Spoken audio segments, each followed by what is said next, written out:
So last year, I made a video covering upcoming game releases I'm looking forward to.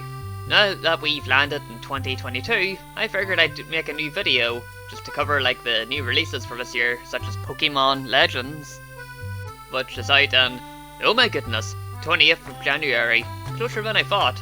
Alright, so moving on, we also have Horizon Forbidden West, which is out in flip me, the 18th of February. Alright, what about Elden Ring? Surely it's released a bit down the line, is it?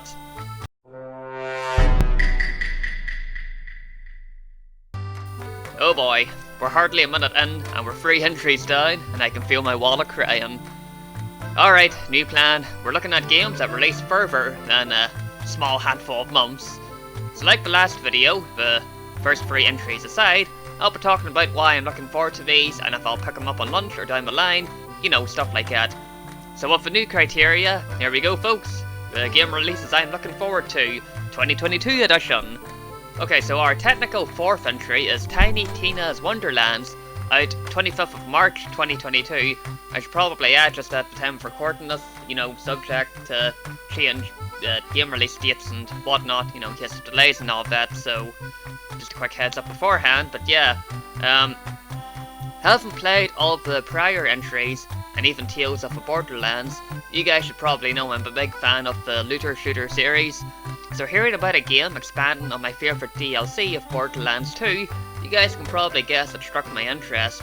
That said, with the previous entries coming the month prior, don't know if I'll have a hard drive space or the spare cash to pick it up, so chances are I'll unfortunately be down the line purchase, but I'm sure it'll still be a good run through, no doubt, if I decide to pick it up. So our next entry is Payday 3, hopefully in sometime in 2023. I played Payday 2 a good bit, and if you guys haven't guessed it already, it's what I'm playing in the background here for some of the gameplay footage. Be a bit more interesting than just staring at a blank screen, you know. So, silly teammate AI and an absolutely pants optimization aside. So yeah, when I heard about Payday 3 using the new engine, that alone was enough to excite me. Trust me, the Diesel engine is not the best, to put it nicely. My only main hope for Payday 3 is that they don't have heaps upon heaps of DLC. That aside, assuming I ever bother to wrap up the rest of my Payday 2 achievements and hit infamous 500, I'll probably end up grabbing it in sale, unless I have enough spare cash on hand to pick it up on lunch. I'm not sure yet, but I'll see what happens. Our next entry, while technically it's been already released in Japan, I'm counting it as an upcoming release in regards to the Western release. So yeah, Labyrinth of Galeria, I hope I said that right, Coven of Dusk. Mind you, that is a presumed English title, it is subject to change, but this is our next entry. I quite like my dungeon crawler RPGs, like Labyrinth of Refrain, Demon Gaze, Undernaut's Labyrinth of Yomi, which I recently reviewed. But yeah, as you guys can probably guess, I like dungeon crawler RPGs. So whenever I picked up Labyrinth of Refrain, I was actually pleasantly surprised by it. So whenever I heard about it getting a follow-up title, I was quite surprised, and it's on my watch list.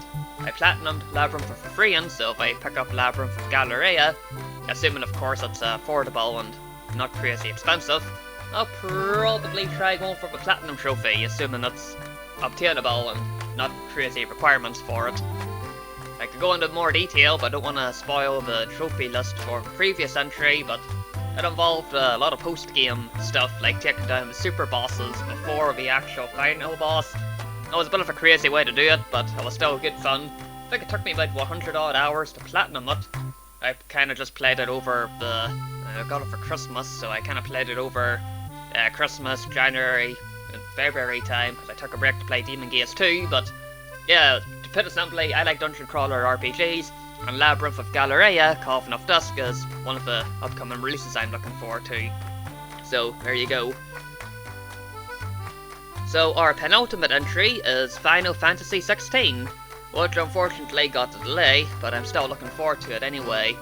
That being said, I don't have a PS5 yet, so unless it's coming out on PC or PS4 as well, then I won't be able to play it, unfortunately. So hopefully they release it in PS4 and PC, then I'll probably try it from there, but we'll see what happens. I've been a big fan of the Final Fantasy series, see, like still playing through the Final Fantasy VII Remake. I got the Final Fantasy XV Platinum Trophy. I even played the Final Fantasy Lightning Saga, you know, Final Fantasy 13, 13-2, and Lightning Returns. So I might have to give those a go again sometime, because I actually quite liked them. I know they're a bit not as well liked as the rest of the series, but I still like them nonetheless, so have to give those a go. But yeah, just to put it simply, yeah, I like the Final Fantasy games, so yeah, Final Fantasy 16, definitely an entry I'm looking forward to. So our last entry is Lies of P. It's basically the setting of Bloodborne, with similar looking gameplay to Sekiro, if I said that right, you know, the Shadows Die Twice, that game. But basically, it just looks really darn good, and the moment I saw the trailers for it, I was like, oh dang son, that's on my watch list. So assuming my PC can handle it, or if I get a PS5, that's definitely a purchase, if not a wait for sale moment, money aside, but yeah, it does look really good, and I'm looking forward to it. And there you guys have it, my upcoming releases I'm looking forward to, 2022 edition. Of course, there's more entries that I'm looking forward to, but I don't like my videos to drag out for too long, you see. So I figured a nice 8 entries will do the job. Are there any upcoming releases you guys are interested in? Please let me know down in the comments. I should probably also mention, just before ending this off, it's not technically in the script, but I just figured I'd add it in anyway. I might, keyword being might, have a video coming soon on 3 game releases I really liked in 2021 versus game releases I thought were, well, I don't want to say disappointing, but yeah, disappointing, but not disappointing. It's a bit hard to word, I'm still thinking about it. Suggested by my man Michael Coffey, so big thanks to him for the suggestion, by the way. Just figured I'd let you guys in on a wee sneak bit teaser on it, so hopefully I'll get a start on that if I decide to run it. But yeah, there you go. Just a quick heads up on another video plan I have on mind. If you guys are thinking that'd be a good idea to do, let me know down below as well. Could be interesting to do, so I know that 2021 had some pretty good releases, and some games I was looking forward to, and were a bit, like, they were still good, but not as good as I had hoped, but were still good nonetheless. But figured it'd be an interesting video whenever Michael suggested it to me, so big thanks to him, by the way, for suggesting it. But yeah, that's it for today's video, everyone. Just wanted to add that last bit on there, just to let you know what I might do. So if you guys are interested, let me know. But yeah, that's pretty much about it for today's video, everyone. Cheers for watching, folks, and we'll catch you next time.